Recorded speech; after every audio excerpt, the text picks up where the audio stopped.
কুষ্টিয়ার মিরপুর উপজেলার চিথলিয়া ইউনিয়নের মহিষাখোলা মজলিশপুর মাধ্যমিক বালিকা বিদ্যালয়টি দীর্ঘদিন ধরে অবকাঠামোগত নানা সমস্যায় জর্জরিত। বিদ্যালয়টিতে একটি আধুনিক একাডেমিক ভবন না থাকায় শিক্ষার্থীদের পাঠদান কার্যক্রম ব্যাহত হচ্ছে। বিশেষ করে প্রচণ্ড গরম ও তাপদাহের মধ্যে শ্রেণীকক্ষে পাঠ গ্রহণ করতে গিয়ে ছাত্রীদের চরম দুর্ভোগ পোহাতে হচ্ছে। বিদ্যালয়টিতে পর্যাপ্ত শ্রেণীকক্ষের অভাব রয়েছে। এছাড়া ছাত্রীদের জন্য কোনো কমন রুম নেই প্রয়োজনীয় স্বাস্থ্যসম্মত ওয়াশরুম সুবিধা।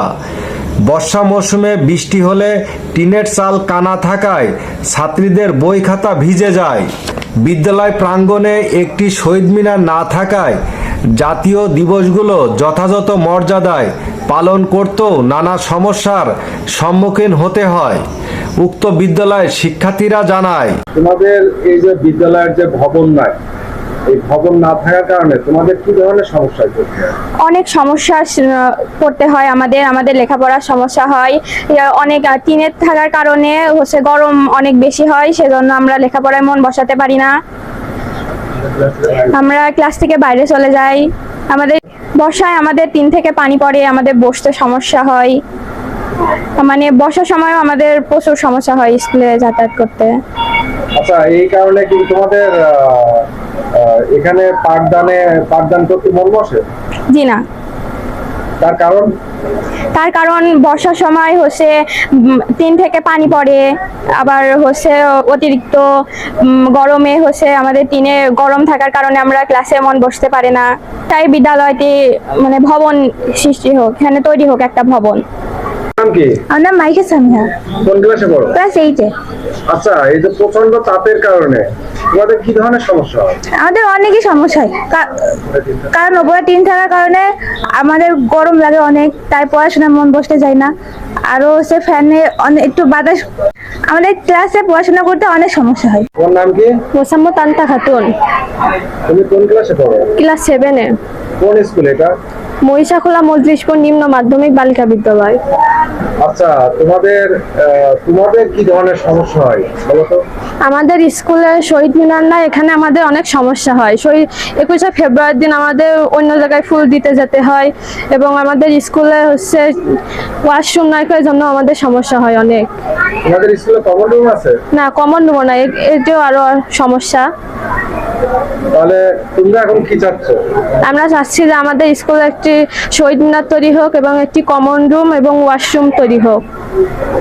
গ্রীষ্মকালে শ্রেণীকক্ষগুলো অতিরিক্ত গরম হয়ে ওঠে, ফলে অনেক শিক্ষার্থী ক্লাসে মনোযোগ ধরে রাখতে পারে না। তাপদাহের কারণে শিক্ষার্থীদের উপস্থিতিও কমে যাচ্ছে, যা তাদের শিক্ষা জীবনে নেতিবাচক প্রভাব ফেলছে। এ ব্যাপারে বিদ্যালয়ের শিক্ষকরা বলেন, আমি মোহাম্মদ আব্দুর রশিদ, সহকারী শিক্ষক MM নিম্ন মাধ্যমিক বালিকা বিদ্যালয়। এই বিদ্যালয়টি 2001 সালে স্থাপিত হয়েছে। দীর্ঘ 22 বছর 6 মাস পরে এই স্কুলটি এমপিভুক্ত হয়। 22 বছর শিক্ষকদের অক্লান্ত পরিশ্রমের ফসল এটা। শিক্ষকরা বিনা বেতনে অধ্যয়ন করে 22 বছর পরে বেতনভুক্ত হয়েছে। বর্তমানে এই বিদ্যালয়ে অনেক সমস্যা রয়েছে, যে সমস্যার কারণে অত্র বিদ্যালয়ের ছাত্রছাত্রীরা লেখাপড়ার মান উন্নয়ন করতে পারে না। শিক্ষকরাও লেখাপড়ার সেরকম পরিবেশ না থাকার, উপকরণ না থাকার কারণে পাঠদানে সুন্দরভাবে দিতে পারে না। যেমন এই বিদ্যালয়তে দরকার একটি সুন্দর ভবন, যে ভবনে লেখাপড়ার জন্য ছাত্রছাত্রীরা আসতে পারে এবং মনোরম পরিবেশে শিক্ষা গ্রহণ করতে পারে এবং শিক্ষকরাও পাঠদান করতে পারে।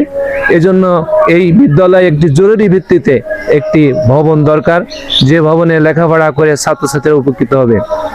আমি মাননীয় প্রধানমন্ত্রীর সদাই দৃষ্টি আকর্ষণ করছি, তার হাত দিয়ে যদি এই বিদ্যালয়ে একটি সুন্দর ভবন তৈরি হয়, তাহলে এই বিদ্যালয়টি উপকৃত হবে, শিক্ষক সহ ছাত্রছাত্রীরা উপকৃত হবে, লেখাপড়ার মান উন্নয়ন হবে, দেশের উন্নয়ন হবে তথা জাতির উন্নয়ন হবে।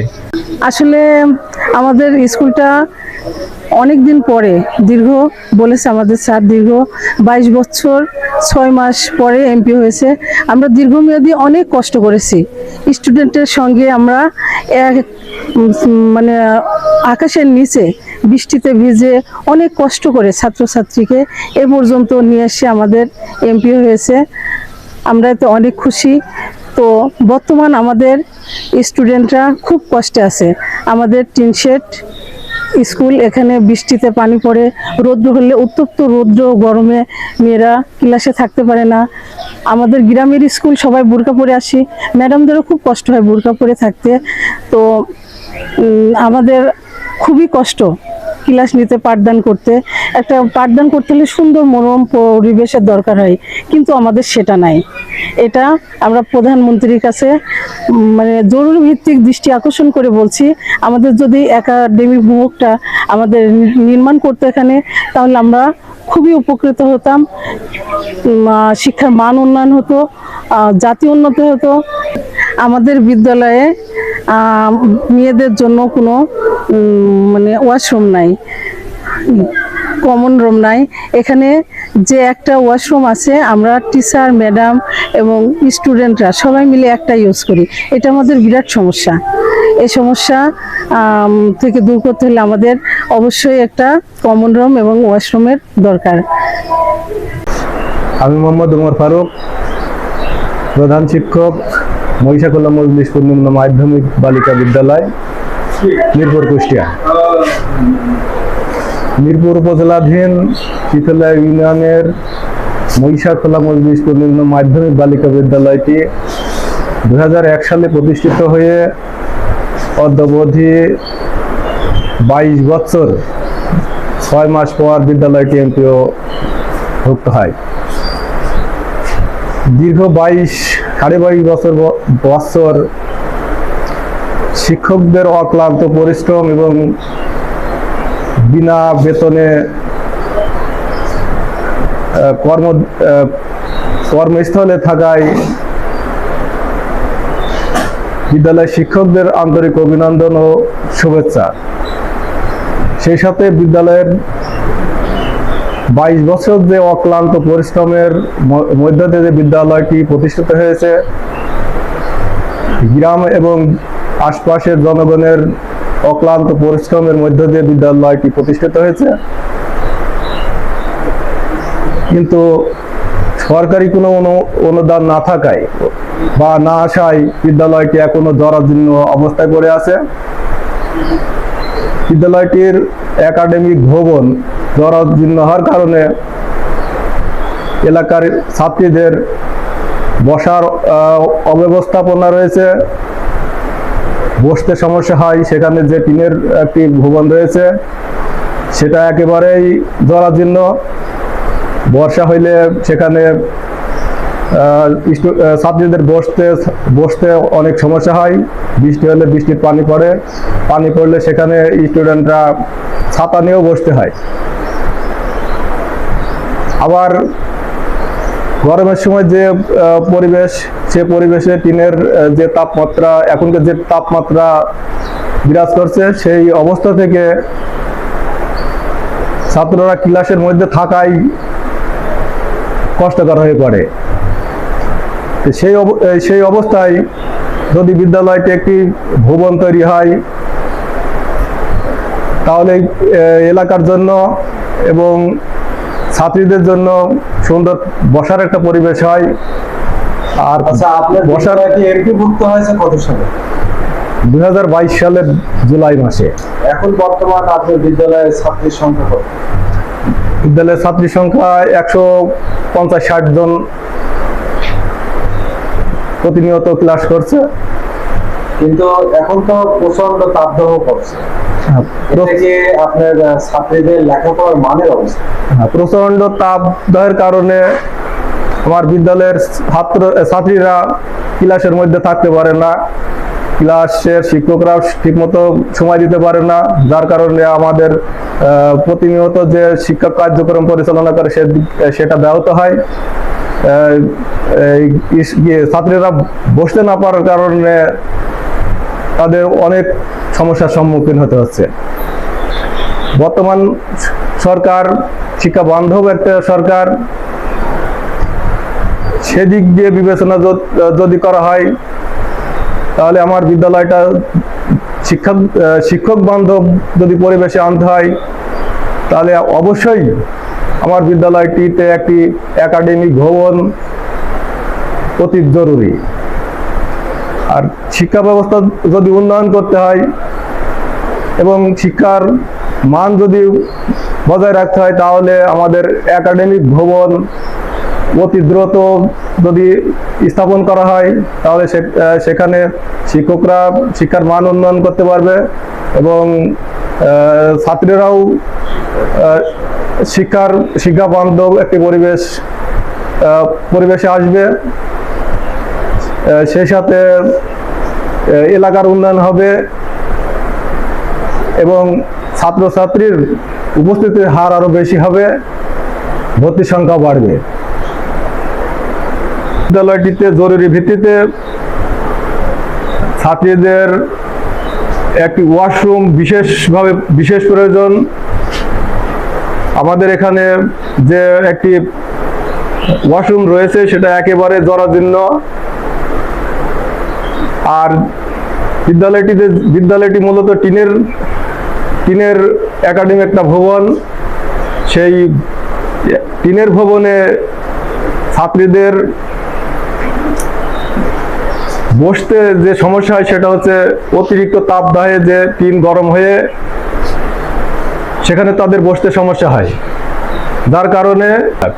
যার কারণে শিক্ষক এবং ছাত্রীদের কমন রুম, বিদ্যালয়টিতে ছোট ছোট রুম রয়েছে যে রুমের শুধু স্টুডেন্টরা চলাফেরা করতে পারে, কিন্তু একটি কমন রুম যদি থাকে তাহলে শিক্ষক এবং ছাত্রীরা মনোরমভাবে তারা সেখানে ঘোরাফেরা করে প্রতিনিয়ত সুন্দরভাবে ক্লাসে যে মনোযোগ দিয়ে সুন্দরভাবে ক্লাস করতে পারে। আরেকটি সমস্যা রয়েছে, একটি শহীদ মিনার অতি জরুরি নির্মাণ প্রয়োজন। যেহেতু আমরা বাঙালি, 21শে ফেব্রুয়ারি উদযাপনের জন্য যে একটি শহীদ মিনার প্রয়োজন এখানে,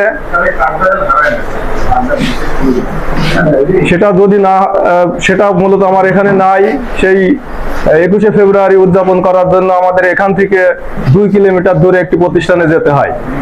তো আমাদের এখানে যদি শহীদ মিনারটা স্থাপিত হয় তাহলে শিক্ষক এবং ছাত্রীরা সুন্দর মনোরম পরিবেশে সেই দিনটা উদযাপন করতে পারবে। সেই সাথে আমাদের বিদ্যালয়ের 3 শেড ভবনে যে নগণ্য ফ্যান রয়েছে একেবারে নগণ্য, সেখানে স্টুডেন্টরা সুন্দর মনোরম পরিবেশে তারা পাঠদান করতে পারে না।